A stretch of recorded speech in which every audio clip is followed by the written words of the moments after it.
Hello friends, welcome to defence matrix. से कुछ important updates हैं जिनको डिस्कस कर लेते हैं। तो इंडियन आर्मी द्वारा करीबन 100 के अराउंड स्वार्म ड्रोन्स के ऑर्डर दिए गए हैं, जिसमें 2 सेट में हैं ये 50-50 के।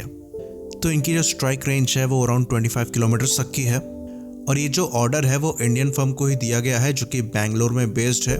पॉसिबिलिटी है कि ये न्यू स्पेस का यूज जिसको डेमोन्स्ट्रेट किया गया था इंडियन आर्मी द्वारा आर्मी डे परेड में। तो ये जो ड्रोन है वो टारगेट को 5 to 10 किलोग्राम के एक्सप्लोजिव से हिट कर सकते हैं और साथ में मेडिकल सप्लाईज वगैरह जो है फॉरवर्ड बेसिस में प्रोवाइड करा सकते हैं। तो कल हमने बात करी थी कि कैसे इंडियन आर्मी ने कॉन्ट्रैक्ट साइन किया है 100 के अराउंड जो Israeli sky striker kamikaze drone है उनका। तो ये जो न्यूज़ आई है वो स्वार्म ड्रोन्स पर आई है और जो स्काई स्ट्राइकर्स हैं वो थोड़े डिफरेंट हैं इनसे।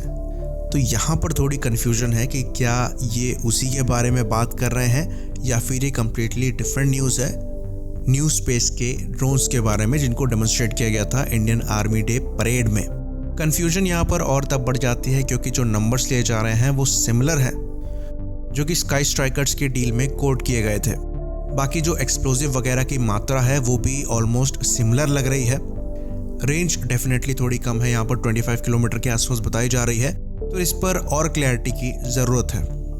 अगली रिपोर्ट की बात करें तो इंडियन आर्मी द्वारा स्वार्म ड्रोन्स और ड्रोन्स तो लिए ही जा रहे हैं, साथ में आर्मी, नेवी, एयरफोर्स तीनों द्वारा DRDO के एंटी ड्रोन सिस्टम भी लिए जा रहे हैं। तो DRDO के D4S के बारे में हम बात कर चुके हैं, जिसका नाम है drone detect, deter and destroy system. तो 31 यानी कि 31 अगस्त को जो ऑर्डर है उसको साइन किया गया था इन ड्रोनों को एक्वायर करने के लिए तीनों आर्म फोर्सेस के द्वारा। तो इनको बेल के द्वारा मैन्युफैक्चर किया जाएगा और ये पहले इंडिजिनसली डेवलप्ड ड्रोन्स होंगे जिनको इंडियन आर्म फोर्सेस में लिया जाएगा। तो इन ड्रोन्स को इमरजेंसी प्रोसीजर्स के अंदर लिया जा रहा है जम्मू टेरर अटैक के बाद। तो इन ड्रोन्स के बारे में हम बात कर चुके हैं कि ये जैम भी कर सकता है, डिटेक्ट भी कर सकता है और साथ में लेज़र बेस्ड किल मैकेनिज्म को भी यूज़ कर सकता है ड्रोन्स को डिस्ट्रॉय करने में। तो ये सॉफ्ट किल और हार्ड किल ऑप्शंस दोनों प्रोवाइड कराता है। तो इसकी जो रेंज है वो करीबन 4 किलोमीटर के आसपास की बताई जाती है। साथ में इसकी कैपेबिलिटी को थोड़ा सा और बेटर बनाया गया है ड्रोन डिटेक्टिंग रडार को लगाकर। बाकी एक और इम्पॉर्टेंट रिपोर्ट की बात करें तो बेंगलुरु बेस्ड एक कंपनी है अल्फा डिज़ाइन टेक्नोलॉजीज, उसने एक कॉन्ट्रैक्ट जीता है VHF यानी कि वेरी हाई फ्रिक्वेंसी रडार्स को सप्लाई करने के लिए इंडियन एयरफोर्स को करीबन 200 करोड़ का। तो ये जो VHF रडार है इनकी जो रेंज है वो 250 किलोमीटर के ऊपर होगी और मोबाइल डिप्लॉयबल होंगे। तो ये जो VHF रडार है ऐसा माना जाता है कि ये स्टेल्थ एयरक्राफ्ट को डिटेक्ट कर सकते हैं। तो जो EM रेडिएशन होती हैं वो स्कैटर करती हैं उन बॉडीज से टकराकर जो कि उनकी वेवलेंथ से छोटी होती हैं। तो ऐसा माना जाता है कि जो स्टेल्थ एयरक्राफ्ट हैं वो VHF रडार से डिटेक्ट किए जा सकते हैं, पर ये इतने कैपेबल नहीं होते कि किसी भी सरफेस टू एयर मिसाइल को गाइड कर सकें उन एयरक्राफ्ट पर। तो डिटेक्शन जो है वो इनसे मिल सकता है, पर मिसाइल गाइडेंस जो है वो यहाँ से नहीं हो सकता।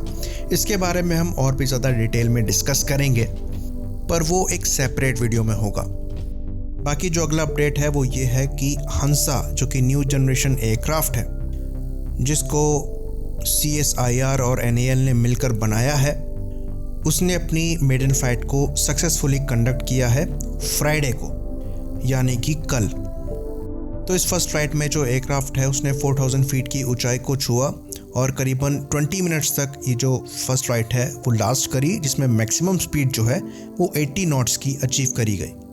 तो ये जो हंसा NG बनाया गया है इसमें ग्लास कॉकपिट है और highly efficient digitally controlled engine है, इलेक्ट्रिकली ऑपरेटेड फ्लैप्स हैं, लॉन्ग एंड्योरेंस और लो एक्विजिशन कॉस्ट है। तो ये जो एयरक्राफ्ट है इसको अगले 4 महीने में सर्टिफाई कर दिया जाएगा। उसके बाद इसको डिफरेंट फ्लाइंग क्लब्स के द्वारा यूज़ किया जाएगा। बाकी जब बात मैन्युफैक्चरिंग पर आएगी तो इनको प्राइवेट पार्टनर्स की हेल्प से मास में प्रोड्यूस किया जाएगा। इसी बात पर इन अपडेट्स को ख़त्म करेंगे। लाइक करिए, सब्सक्राइब करिए। जय हिंद।